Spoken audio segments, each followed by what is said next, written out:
Friends, welcome back to my YouTube channel. मैं doctor Sapna साथ आज एक नए टॉपिक के साथ आपके सामने। आज का टॉपिक है प्रेगनेंसी में हमें क्या क्या चीजें नहीं करनी चाहिए जिसके कारण हमें बाद में पछताना पड़े।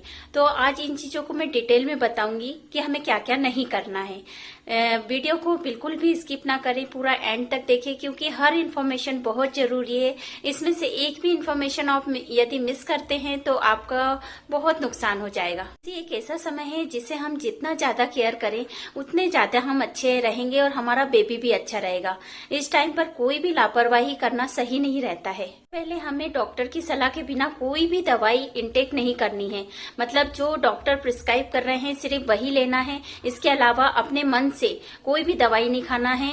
यदि आपको कुछ दर्द भी हो रहा है तो आप अपने डॉक्टर से ही पूछ कर खाएं, क्योंकि यदि हम अपने डॉक्टर के बिना पूछे कोई भी दवाई घर में रखी हुई या मेडिकल से लेकर खाते हैं तो इसका सीधा असर बच्चे की ग्रोथ पर पड़ता है और आप बिलीव ना करेंगे कि इसके कारण मिस कैरेज तक भी हो सकता है। तो सोचिए कितना बड़ा नुकसान हो सकता है आपका। इसलिए अपनी कोई भी बिना अपनी मर्जी से कुछ भी ना खाएं, कोई भी मेडिसिन ना लें। प्रेगनेंसी के दौरान स्ट्रेस बिल्कुल भी नहीं लेना है। स्ट्रेस कुछ महिलाएं क्या करती ना सोच सोच कर इतना परेशान हो जाती हैं कि वो अपना माइग्रेन कर लेती हैं, सिर दर्द कर लेती हैं, नींद नहीं आती उन्हें रात भर। तो इसका सीधा असर आपके बच्चे पर पड़ेगा और आप पर भी पड़ेगा। इसका असर आपको डिलीवरी के टाइम हाई बीपी हो जाएगा, जो कि बहुत मुश्किल से लो होता है और उसके बाद ही कोई डिसीजन फिर डॉक्टर लेते हैं। इसलिए स्ट्रेस बिल्कुल भी ना लें, बहुत खुश रहें, अपनी प्रेगनेंसी को एंजॉय करें। और जो महिलाएं प्रेगनेंसी के दौरान स्ट्रेस लेती हैं उनका बेबी भी लो बर्थ वेट होता है। मतलब उनके बेबी का वजन बहुत कम होता है, जो कि अच्छा नहीं रहता है, फिर बच्चे को मशीन पर रखना पड़ता है। ऐसी महिलाएं प्रेगनेंसी के दौरान भी न्यूट्रिशियस डाइट ना लेकर जंक फूड, फास्ट फूड जो उन्हें पसंद है वो खाती रहती हैं। जबकि प्रेगनेंसी के टाइम आपको भले ही जंक फूड, फास्ट फूड बहुत पसंद हो, पर अपने और अपने बच्चे की खातिर आपको हेल्दी फूड खाना चाहिए, न्यूट्रिशियस फूड खाना चाहिए, प्रोटीन रिच डाइट लेना चाहिए, क्योंकि ये समय बार बार नहीं आता है और ये खाने से आपको आपकी प्रेगनेंसी में भी नुकसान होगा और आपके बच्चे पर भी बहुत असर पड़ेगा। इसलिए मेरा कहना मानिए कि आप हमेशा हेल्दी डाइट ही लीजिए प्रेगनेंसी के दौरान, तो कम से कम।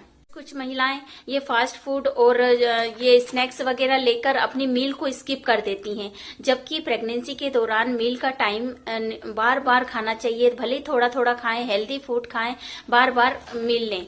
ऐसा नहीं है कि मील को भी स्किप करके आप अटरम सटरम खा रहे हैं, तो ये आपके हेल्थ के लिए सही नहीं है। इससे क्या होता है ना, आप माँ और बच्चा दोनों कमजोर होते हैं, बच्चा भी कमजोर पैदा होता है और उनमें एनीमिया की कंडीशन देखने को मिलती है, दोनों में, माँ और बच्चे दोनों में। इसलिए ऐसा रिस्क ले ही ना, अच्छा हेल्दी फूड खाएं और अपने बेबी को भी हेल्दी रखें और खुद को भी हेल्दी रखें, ताकि डिलीवरी के टाइम पर भी आपको भी कोई दिक्कत ना हो, आपके बच्चे को भी कोई दिक्कत ना हो। नेक्स्ट है, बहुत सी महिलाएं डॉक्टर को जो रूटीन चेकअप होता है वो नहीं कराती हैं, जांच नहीं कराती हैं, सोनोग्राफी नहीं कराती हैं। वो सोचती हैं सब ठीक तो चल रहा है, कोई दिक्कत भी नहीं है, प्रेगनेंसी स्मूथ चल रही है, फिर क्यों दिखाना। ये सोच आपकी गलत है। देखिए, प्रेगनेंसी के दौरान फर्स्ट मंथ से 9 मंथ तक मंथली चेकअप बहुत ज्यादा जरूरी है। और जब जब डॉक्टर आपको बोलते हैं कि आप ये ब्लड टेस्ट कराइए, ये यूरिन टेस्ट कराइए या ये सोनोग्राफी कराइए, तो आपको कराना है, क्योंकि इससे डॉक्टर आपके अंदर जो गर्भ में पल रहा है बच्चा, उसकी कंडीशन, आपका जो भी ओवरी वगैरह सबकी कंडीशन देखते रहते हैं कि डिलीवरी में कोई दिक्कत तो नहीं होगी, बच्चे में कोई एबनॉर्मलिटी तो नहीं आ रही है, बच्चे में कोई दिक्कत तो नहीं आ रही है, उसका सब सिस्टम वगैरह सब सही चल रहा है। ये सब जांचने के लिए ही डॉक्टर आपको ये जांचें और सोनोग्राफी के लिए बोलते हैं। यदि आप ये नहीं कराएंगे तो यदि आपके बच्चे में कोई एबनॉर्मलिटी है, यदि कोई कॉम्प्लिकेशन डिटेक्ट होना चाहिए जो कि आपके नहीं कराने से नहीं हो पा रहा है, तो इसका दोष फिर आप किसको दोगे? डॉक्टर को दोगे, जबकि डॉक्टर का कोई दोष नहीं है। ये आपकी गलती है कि आपने नहीं कराई। जब जब डॉक्टर बोलता है कि आपको ये सोनोग्राफी 3 मंथ में, 6 मंथ में, 9 मंथ में कराना है, तो प्लीज करवाइए और रूटीन चेकअप भी करवाते रहिए, क्योंकि हर ट्राइमेस्टर के बाद ट्रीटमेंट भी बदलता है और एडवाइस भी डॉक्टर अलग अलग देते हैं। तो मेरा कहा मानिए, आप जो भी डॉक्टर को आप जिनसे भी चेकअप करा रहे हैं उनकी बात माने, उनने जब बुलाया तब जाइए। 1-2 दिन भले ही लेट हो जाए पर उससे ज्यादा लेट नहीं करिए।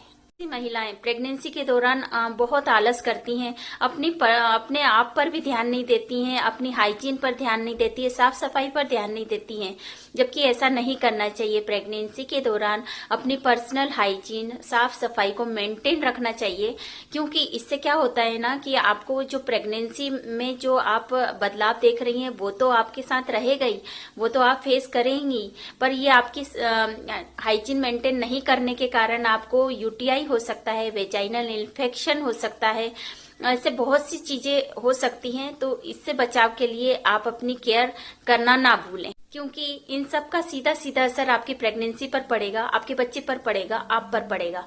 तो इसका सब जो भी आप कर रहे हैं उसका सब सीधा असर आपकी प्रेगनेंसी और बच्चे पर पड़ेगा। तो इसलिए अपने हाथों से कोई भी गलती ना करें। मेरी सलाह मानिए, जो मैंने आपको बताया है वो ध्यान में रखिएगा और अपनी प्रेगनेंसी को हेल्दी बनाइएगा, इंजॉय कीजिएगा उसको, तो आपको कोई प्रॉब्लम नहीं आएगी। इसी एडवाइस के साथ वीडियो को एंड करते हैं। आगे मिलते हैं नेक्स्ट वीडियो में अलग टॉपिक के साथ। आपको मेरी वीडियो कैसी लगी? यदि अच्छी लगी हो तो प्लीज लाइक, शेयर, कमेंट करिएगा, सब्सक्राइब भी करिएगा और मिलते हैं नेक्स्ट वीडियो में। धन्यवाद।